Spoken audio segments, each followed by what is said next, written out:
Good afternoon, early evening to you. Welcome to the Tony Kinnett Cast here on the Daily Signal, nationally syndicated, first on 93 WIBC. We have plenty to discuss this evening, so we're glad that you are joining us. The FBI has thwarted a major terror attack on the President of the United States and, of course, those at the UFC event. So this all boils down right off the top of the bat to this event that had been called a capitalist corrupt enterprise. Everyone from Bernie Sanders to Gavin Newsom in California had been claiming that this is Trump corruptly trying to non-profit his superest, duperest, most secretive of ways into enriching himself. Now, again, you know this, I know this, the President of the United States is rather a wealthy individual. And so to claim that this is actually super duper secret, very intense, corrupt operation of the highest degree. Yeah, no, it's not.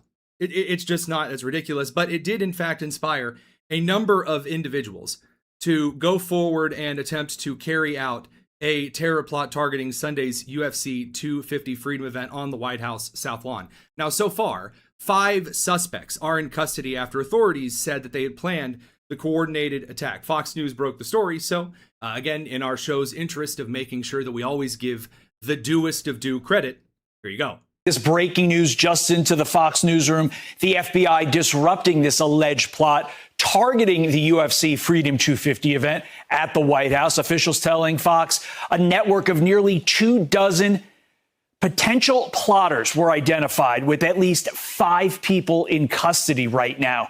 The suspects allegedly traveled to Fredericksburg, Virginia to make final preparations for the attack. And the alleged plan allegedly included explosive-packed drones hitting buildings near the event, forcing a mass evacuation, and then steering crowds, get this, toward a pre-staged sniper team. A second wave was then. So this was not your run-of-the-mill, and again, this isn't just someone who was disgruntled with the President of the United States.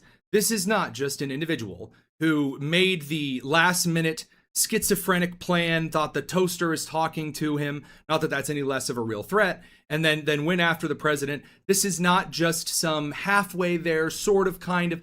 This is a coordinated network who attempted to pull off a major terror attack. Now, I already can tell, I haven't looked at the comments, I already know there are people out there saying, well, maybe this is some kind of a huge, like, maybe this is deep state, this is deep coordinated. Stop it. There are individuals in this country who do not like you and who do, in fact, want you dead. And they are more than happy to go to great lengths through these far left-funded, whether we're talking about the Code Pink wing of communist groups, whether we're talking about the pro-Islamist groups or the racialist groups, or any number of violent groups on the left side of the aisle, the LGBTQ plus 2IA whatever crew, that are more than happy to commit extremely violent acts given the opportunity. So first of all, and unfortunate that I have to do that, it's very, very unfortunate I have to do this. There are a number of authors out there in the conservative or the military sphere in writing books who predict the future. Kurt Schlichter over at townhall.com. He's a good friend of the show, of course. He's an excellent author. He authored a book on a possible future American Civil War that literally begins with the President Trump and Vice President J.D. Vance being taken out by a coordinated drone attack. Now, what I'm saying is it is ridiculous that this should start to enter the realm of not just novelization of an interesting book, but downright predicting the future when you have radical individuals who openly tell you they're going to kill you. I mean, my God, after the Carmelo Anthony conviction, how many individuals did we openly say, well, we need to start stabbing some white people? It's disgusting. Here's more on this coverage. Planned to storm the White House gate. The FBI first learned of the threat on June 10th and worked with law enforcement across multiple states to stop it. FBI Director Kash Patel saying, quote, "We are built to detect, respond to, and bring to justice those who threaten the lives of American citizens, particularly during large gatherings like the historic UFC 250 fight." That's exactly what we did here. Over 4,300. Now, let's actually get into that, because the Federal Bureau of Investigation's chief, Kash Patel, he gets a lot of guff. Yes, I have been one of the individuals that has given that man a fair amount of guff. Here's the thing. I make it a point on this show, as much as it is easy in the media, if it bleeds, it leads, to start out by saying, here are all of the awful things going on. Here's this terrorist attack that succeeded. Here is this mass act of violence that succeeded. I make a point when law enforcement does their bleeping jobs and does the stuff that we're paying them to do. When they do protect and serve, it never makes the front page of the news beyond just today. We make it a priority here on the Tony Kinnett Cast at the Daily Signal. This is something that one of my mentors, Victor Davis Hanson, does. We make it a point to praise law enforcement doing excellent work, and stopping this terror attack is absolutely, positively one of those things.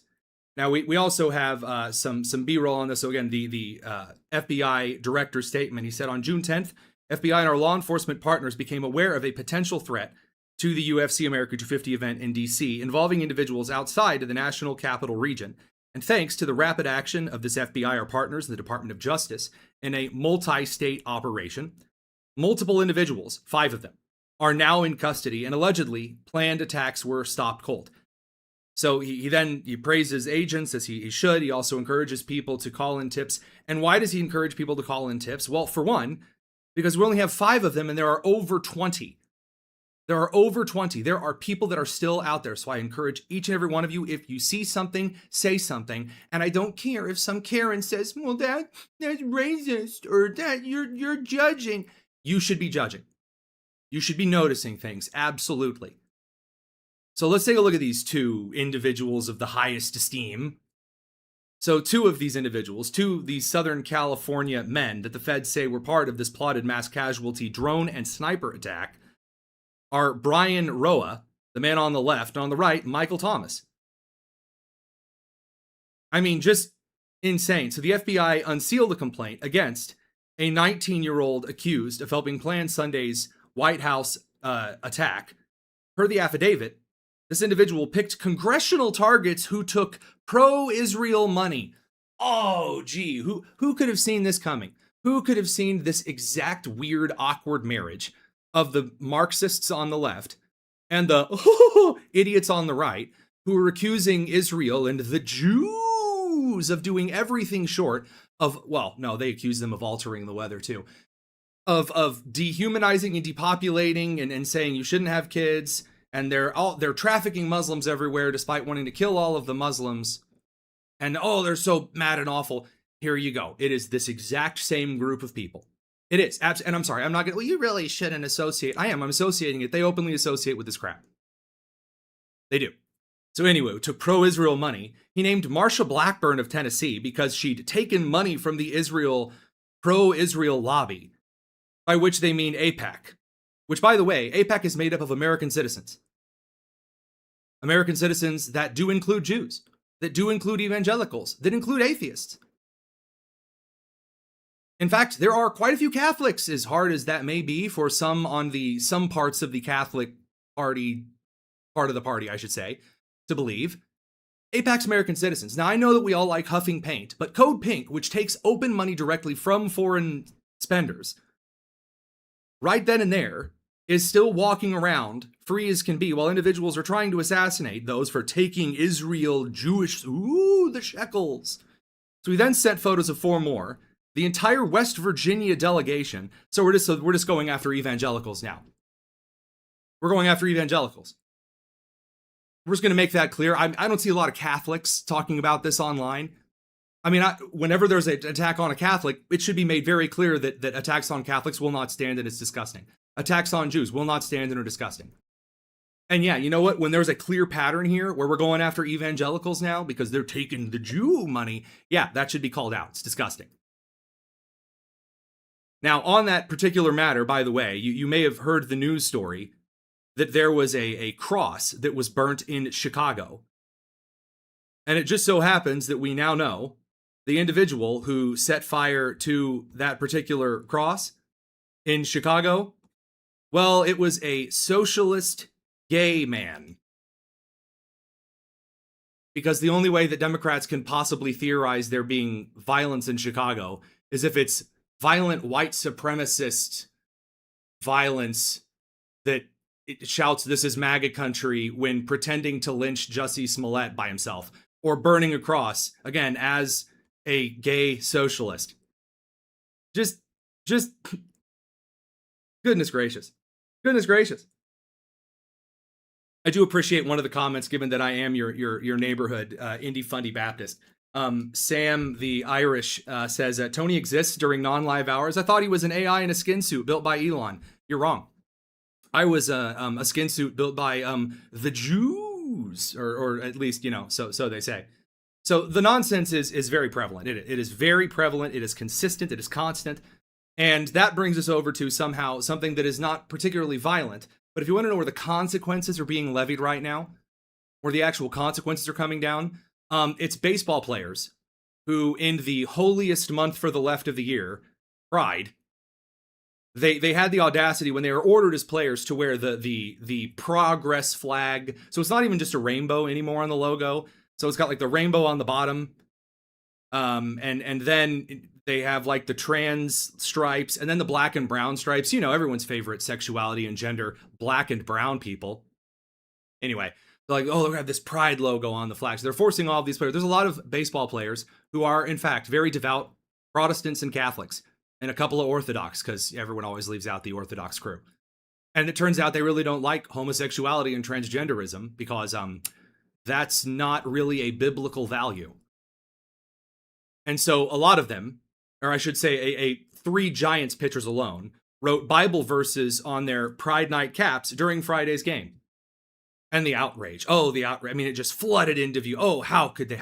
Oh, it's so terrible. Oh, and the MLB issued a warning to them, because that's where the condemnation needs to come down. Not, again, the individuals who are openly calling for and trying to accomplish the vast number of murders in the United States. But, oh man, if you dare scratch a verse from Genesis on your hat, suggesting that maybe the rainbow is a symbol of God's promise, which has been like a Christian belief forever, then, oh, well, you got to issue them a warning. Oh yes, that's where the true tuttery comes to play. Again, when it comes to California, the only thing that baseball teams are allowed to invite that would be Christians would be some type of disgusting heretical mockery of nuns made to be some kind of sexual kink. It's truly pathetic. It's disgusting. And of course, as you see on the screen here, Vice President J.D. Vance saying, look, Trump won. We don't have to do this anymore. I mean, true. I would agree with that statement. I would agree with that sentiment. Now, Vance himself is in a different kind of hot water, because, again, he is at the same time, kind of in a bifurcating way here, he is simultaneously trying to suggest that the deal with Iran, that again, this memorandum of understanding is really great, though none of us have read it yet. Although, of course, media reports that are coming out are not looking super duper excellent on a couple of things there. I'm still waiting. I know this is kind of not in vogue anymore, but I'm waiting to see what the actual memorandum is. So he's got that going on. And then he was also invited on The View. And so he did what a lot of individuals would do, and he accepted the invitation, and things got downright weird from some of the ladies. The school marmory was turned up to 10. And look, you say, well, is this really news? Yeah, I mean, I think so. I think that there is not quite a masterclass in how to handle a debate. And I hesitate to say that because I'm about to go debate those on the left this evening. That's why I'm in New York. But that all said, I think it's a masterclass in the work by the vice president. So we're going to cut away to commercial just to reset that clock, so that later on the syndication partners don't come at me with an axe. And we're going to bring you right back in. Lots more to cover tonight here on the Tony Kinnett Cast in our lovely little traveling antique roadshow. Don't go anywhere.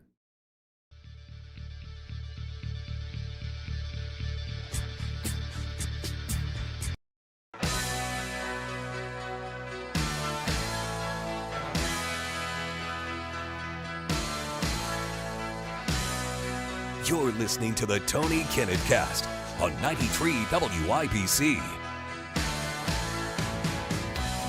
All right. So old James Vance, old JD Vance, he went on The View to do a little fist fighting. You would agree with Vance, Tony, because you are Vance. I very much appreciate that. Vance goes on to do a little bit of slugging. So there's something that is important in politics. So we often talk about the policy, we often talk about the economics, we often talk about the law here on this show. In politics, there is also communications capital. And you can build up a lot of communications capital by doing a lot of really great things over your life. And it's something that a lot of people don't understand. It's hard to tear down some people's legacies. It's one of the reasons why, for example, when Dolly Parton says something political and kind of dumb, everyone kind of gives her a pass because she's a pretty phenomenal lady. However, there's also the other side of political capital, which is how you engage with the public when the cameras are on you. So when people are watching, again, as we get into the election season, people are going to do a little bit of look-see on the media. And when Vance went on to The View today, he had an opportunity. Now, he can go into true slam dunk mode and get out there and own the libs. It is something that is very near and dear to the hearts of every single conservative commentator, politician who is white and has a beard, brown hair, comes from the Midwest, and is somewhere between their 30s and 40s. We very much enjoy the owning of the libs. We do. Just ask the ruthless guys. However, there is in fact a time and a place for when the interesting crew of the ladies over on the left invite you on again, which addresses a huge portion of the demographic, to keep yourself under control and watch to see if the individuals who you are across from end up making fools out of themselves. So first of all, we have Whoopi Goldberg, and just incredible stuff, doing the leading question routine. So as you guys know, the leading question is when you answer your question in your question so that the person who is answering the question is screwed. The classic, when did you stop beating your wife?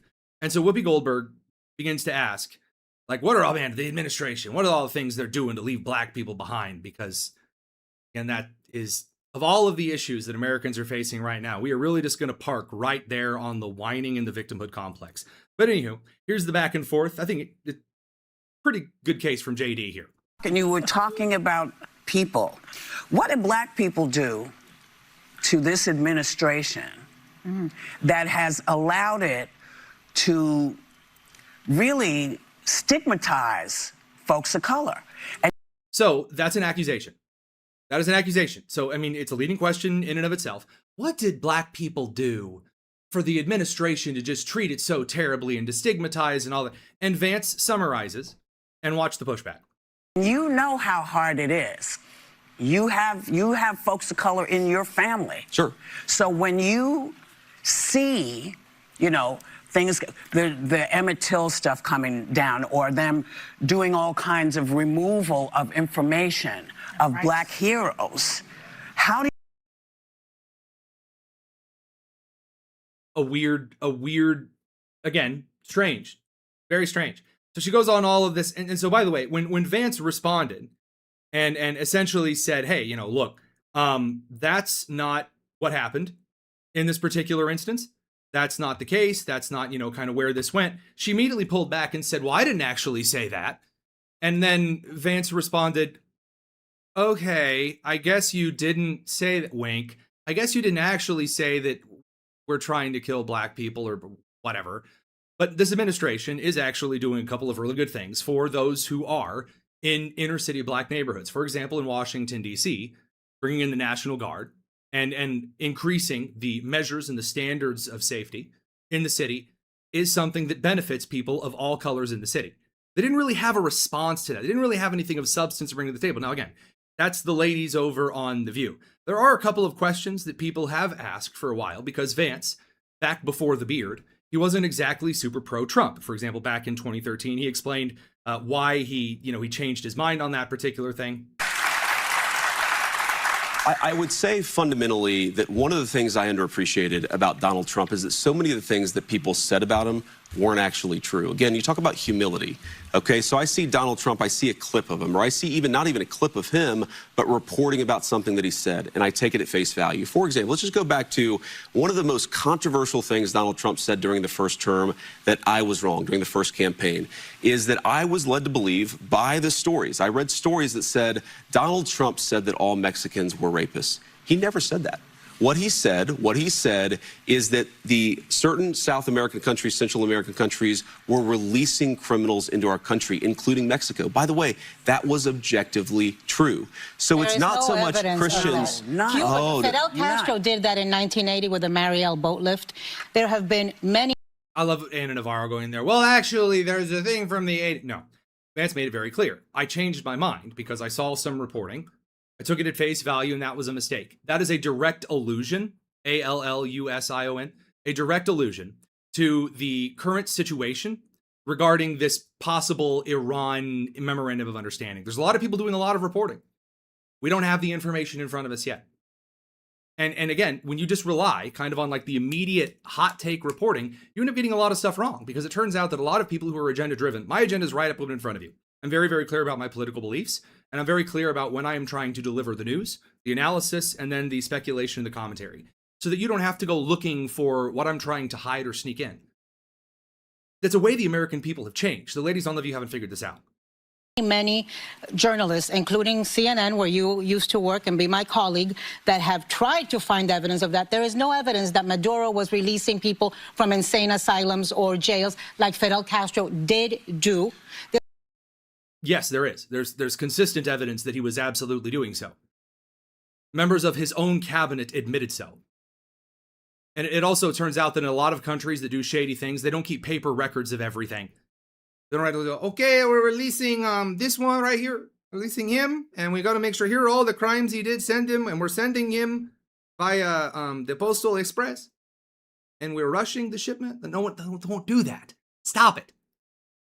This idea people have where they are deep into this Hollywood nonsense, where they believe deep down that, oh man, I tell you what, that there's this super duper ultra list where they wrote down, I am evil, and here is what I am doing, because I am evil. Don't be stupid. Don't be retarded. That's not a thing. People don't act like that. That's not a real thing that happens. That happens in Bond movies and Austin Powers movies. That happens with Thanos in the Marvel movies. That's not what happens in real life. Don't be dumb. Don't nitpick to the nth degree.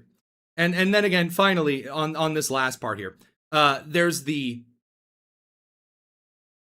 difference between being on the air and off the air. And this is the last thing that I really wanted to show you here that I think is good, other than like some immigration policy stuff here. Here's Vance regarding Joy Reid here. Check it out. Oh.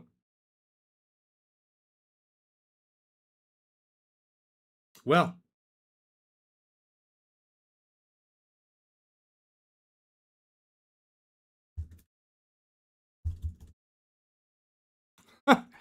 Looks like our system may have just crashed a little bit. Hopefully you guys are still on with us here. We're going to move on because something about this lovely New York internet is getting a little bit spicy.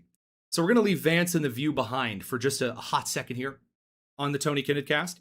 If you guys are still with us, hopefully. And we'll move through on, again, some of the other information for the news side this evening. Wow, the lights are going down and everything. It's an exciting time over here. So that brings us over to some of the rape gang inquiry stuff. Really, really bizarre. Again, I highly recommend the United States not go down the primrose path of the United Kingdom. Again, that's just me. That's just yours truly here.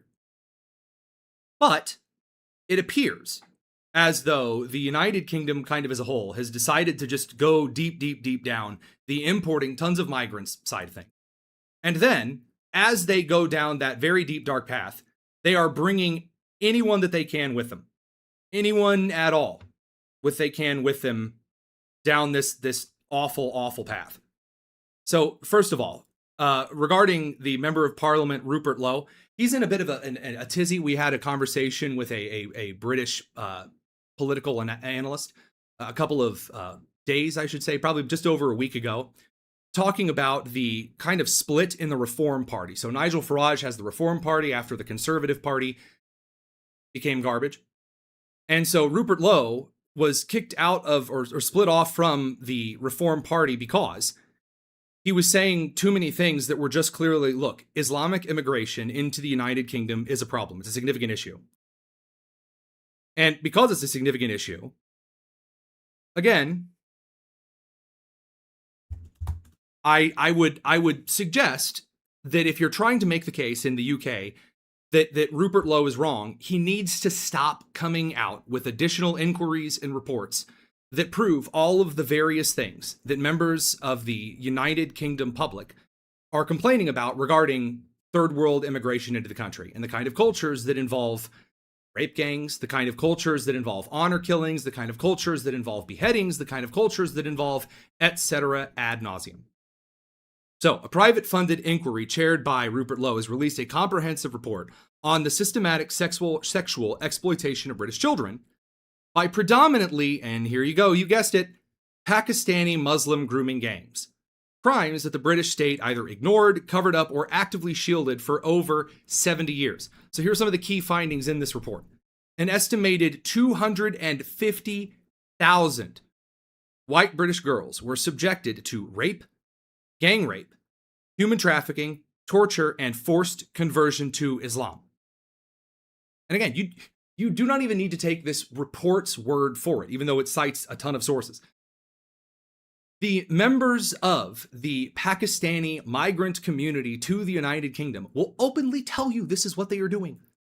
And if you bring a camera into their gated, patrolled communities, they will harass you and smash the camera and possibly assault you.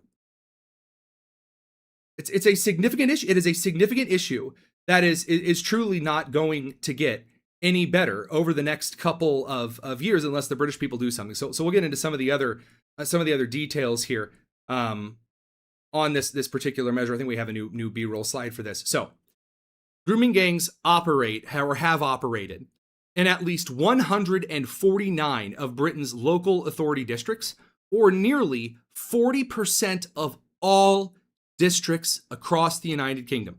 You can see this map here over on the live stream side of things. If you're on the radio or the podcast side, I apologize.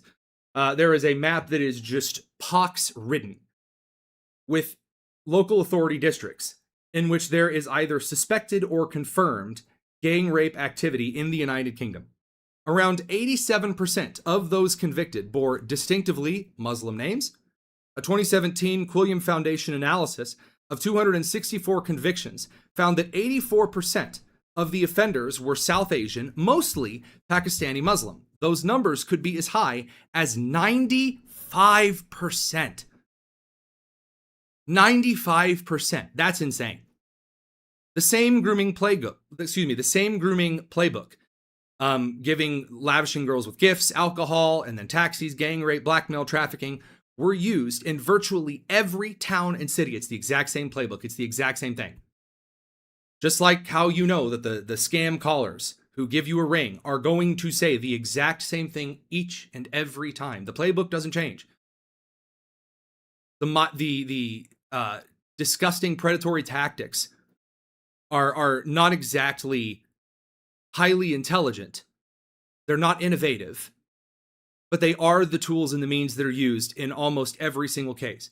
Now, here's, of course, the part that you also knew, because this has been in the news consistently over the last couple of months, in which the United Kingdom police shows up and they either do nothing or they actively persecute, and in some cases prosecute, the individuals who are affected by the targets, the victims of the rape gangs, of the trafficking, of the violence. Of course, we know this because of Henry Novak, who was stabbed multiple times by a Sikh in this case, not a Pakistani Muslim.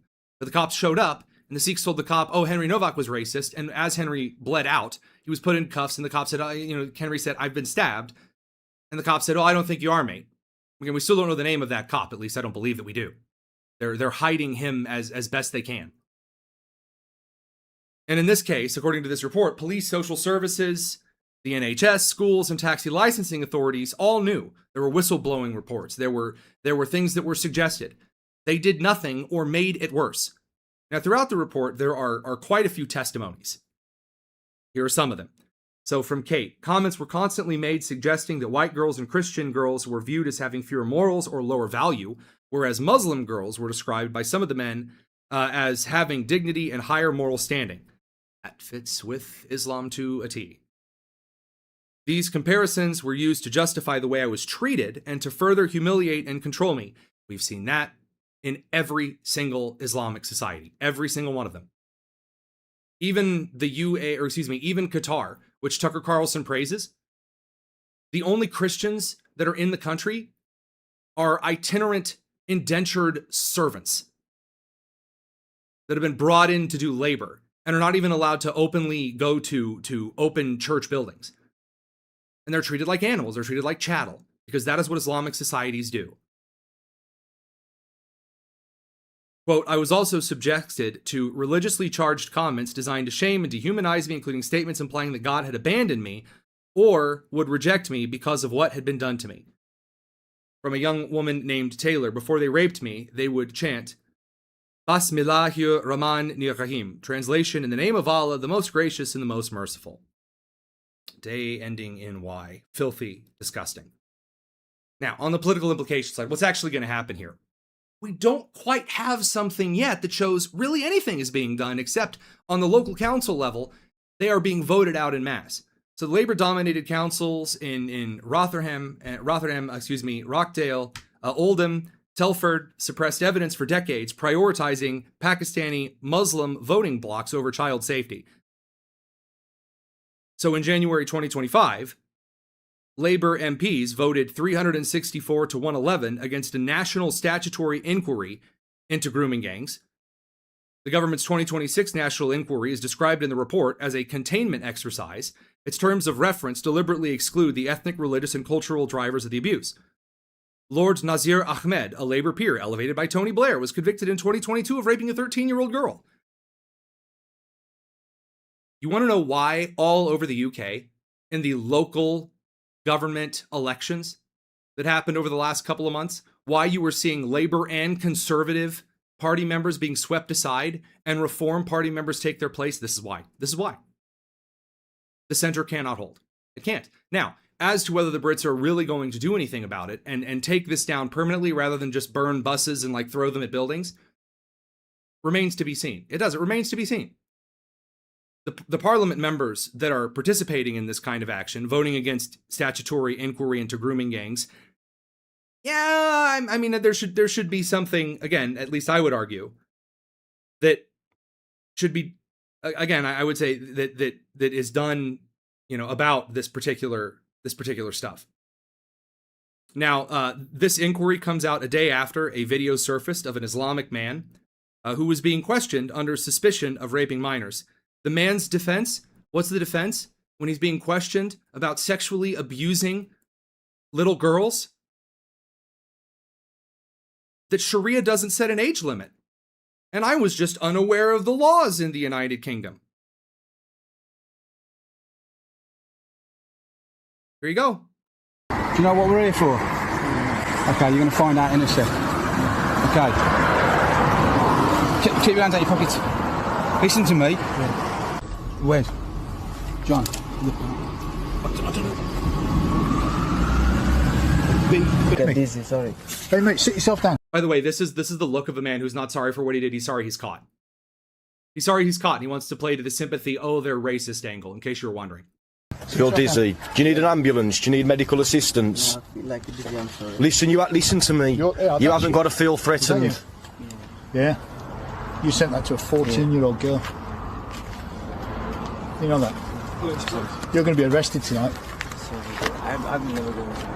Well, you won't. I promise. You might, but you might do it back where you live. Read a bit of the chat out if you got some on there. I'm never going to do it. Don't make me nervous. Just disgusting. This goes on for another minute and a half, and it's again, this is a serious problem that will continue until things are done. By the way, again, this is an excellent argument for why here in the United States you should be required to speak the language.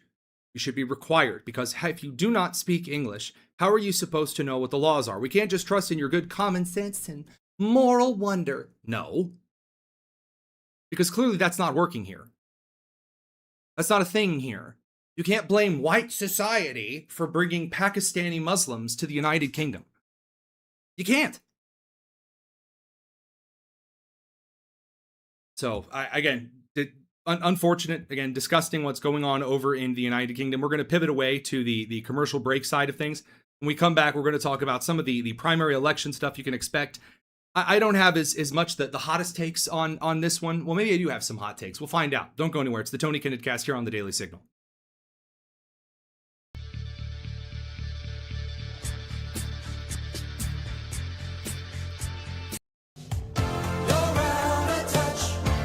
This is the Tony Kinnett Cast on 93 WIBC.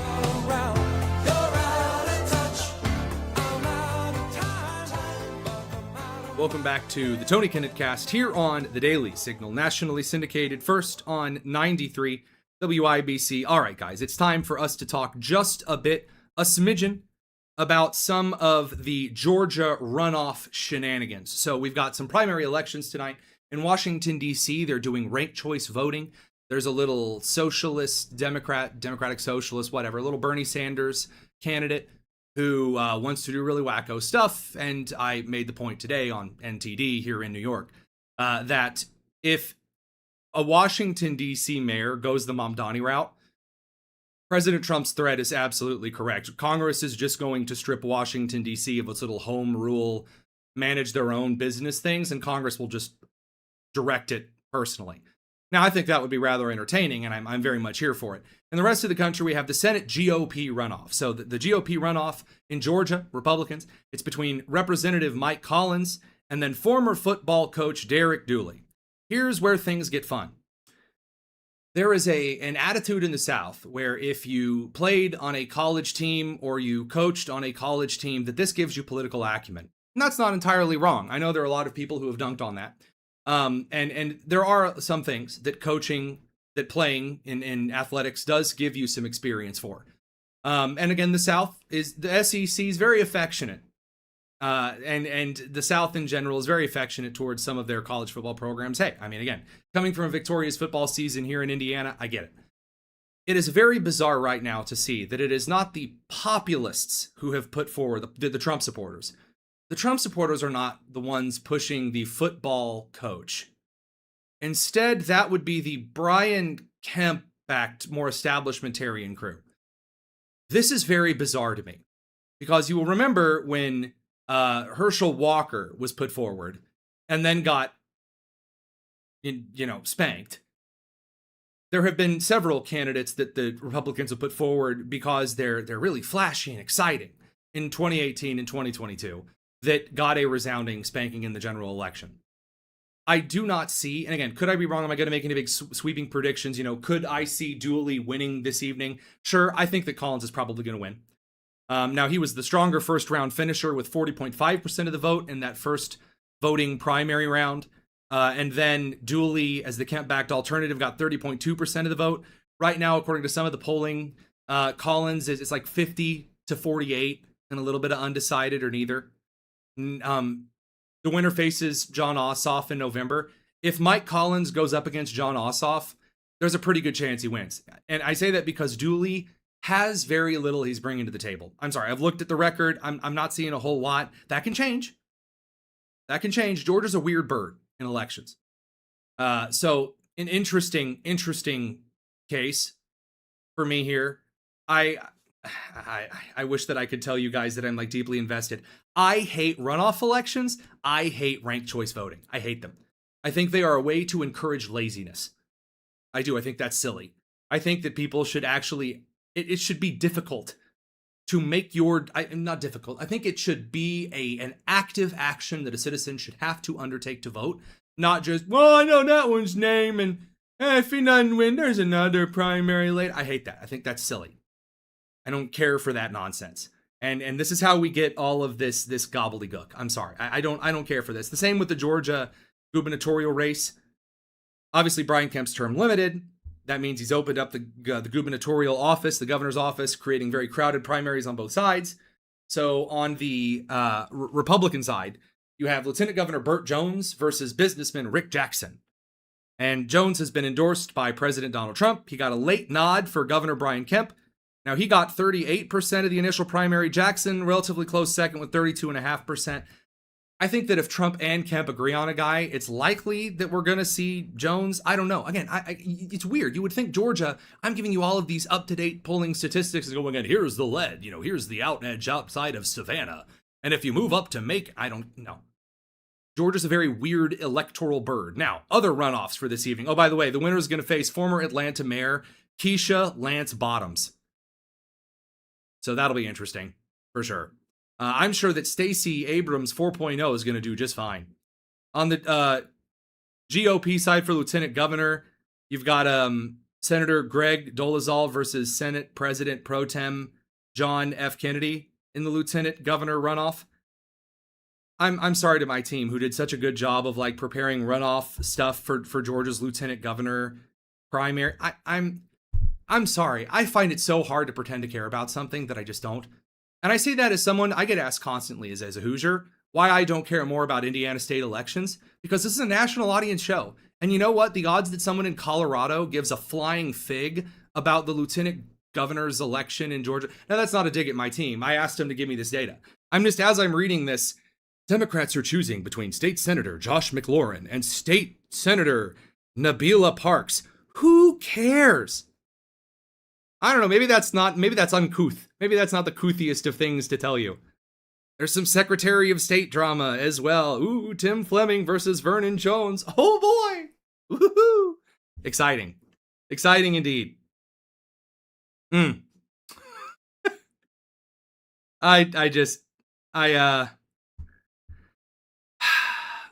I'm so consistently things that matter to me. So, for example, things that I do think are important to note here, according to this report that I was telling you about regarding the UK, not even my country, right? Keir Starmer, when he was Sir Keir Starmer, now he's the, again, Prime Minister, when he was the Director of Public Prosecutions, it has been reported that 13,000 suspected rape gang members and pedophiles were let off with warning letters.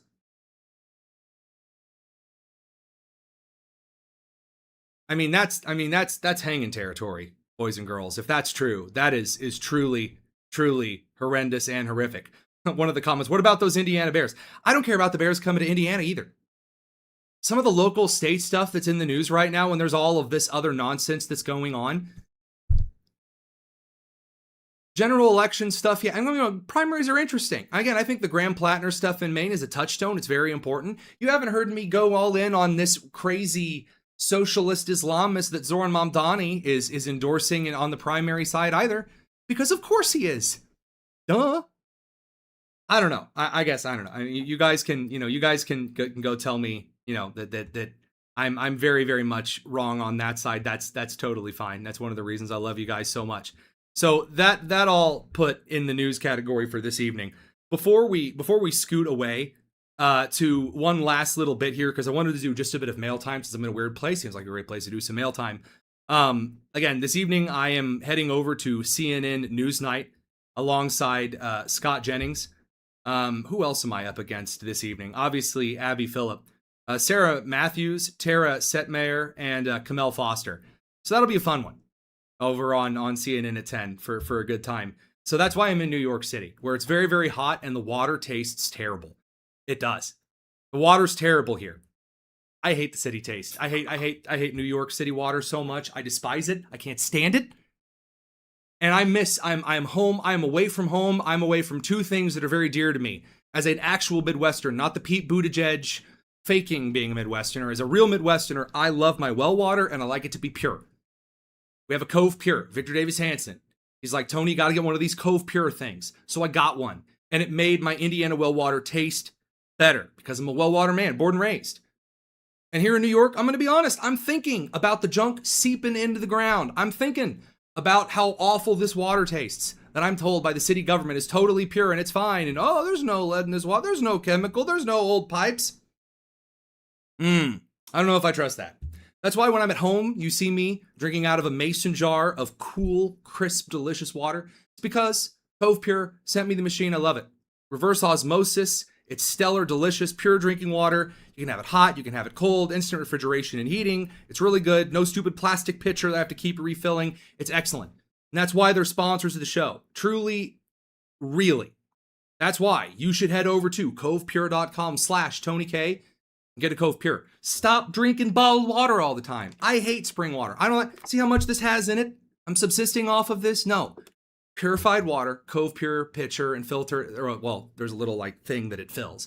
The Cove Pure filter. I recommend it. It's great. It's excellent. Covepure.com/Tony K. Yeah, I'm really picky about the people that sponsor the show, and I'm very passionate about my well water, and I hate New York City. I hate it so much. I can't stand it here. I don't know how those of you that are in the live chat over on that, I don't know how you stand it.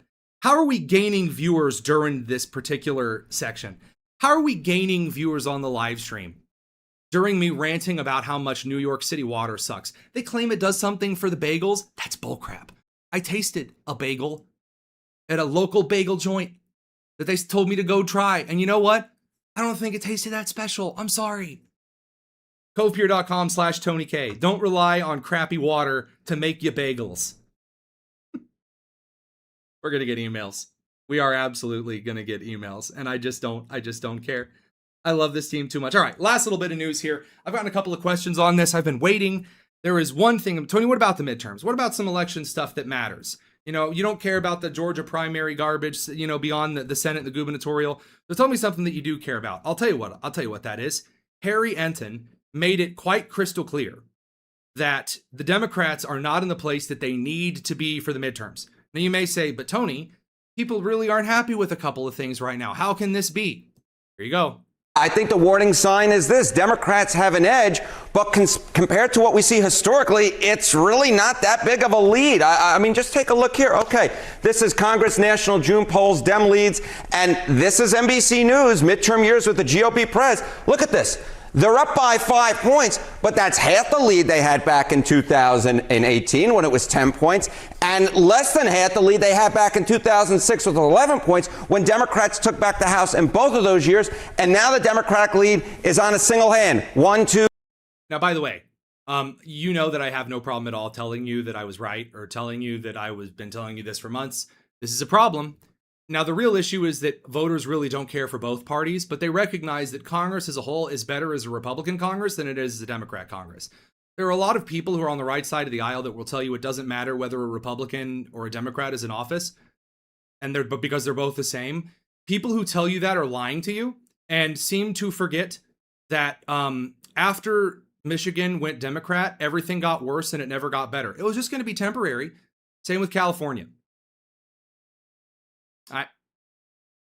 Do you know how many times we've seen like seats go Democrat and then flip back after people realize that Democrats vote for insane radical crap? Even if they're a nice person like John Fetterman and they're sometimes like pretty okay, they still vote really, really, really blue. Are you saying that like you would rather have Susan Collins in the Senate than John Fetterman? Yes. Yeah. Does that mean I like Susan Collins? No. But if you really need me to tell you that, you don't need me to tell you that. You know that Republicans, even again, when Republicans are garbage, and again, Republicans are garbage quite a bit. They sure are. But boy, howdy, if you think that some of the Democrat policies that are proposed and passed are just as fine that voters don't recognize that some of this stuff is problematic, bro, there's a reason these numbers are flipping. 2, 3, 4, 5 points, and it's this type of lead where you say, you know what, Democrats are ahead, but don't count your chickens just quite yet. And Harry, we've been talking about this. As time goes on, you and I have kept on looking at these numbers saying it just doesn't look like the numbers we've seen when there have been waves for Democrats in the past. What are the trends in the other polls? Yeah, okay, so this is not just one poll in which we are seeing this. There is this group of pollsters that are out there that are just not showing the wave you might expect given where the president's approval rating is. Okay, what are we talking about? We're talking about NBC, Marquette University Law School, and Ipsos. Look at where they were January and February, and look at where they are May and June. NBC, down a point. MU Law, down 3 points. Ipsos, basically staying the same. So the What does this mean? Like, what, before, you know, again, Harry Enton, great poll analysis there. The reason this matters, even if voters don't like some things that the Trump administration is doing right now, Democrats believe that automatically means voters are going to love them, because for a long time, if you didn't like the party in power, you automatically liked the opposition. Democrats have filled their party with the worst people on earth and have just suggested that you're just going to go along with it because Donald Trump gets up in front of the country and he says some wild things that are kind of self-serving from time to time. And that automatically makes you think that Chuck Schumer or Hakeem Jeffries or Zoran Mamdani or whatever other garbage that's pushed for Graham Plattner, that's automatically the better solution. No. The average voter does not believe this. They don't. And when push comes to shove, sorry, I was listening to Hamilton on the way here because it's almost the 4th of July. When push comes to shove, voters are not just going to magically believe, I hate Trump, therefore I must go vote Democrat. It has not provided a blue wave once.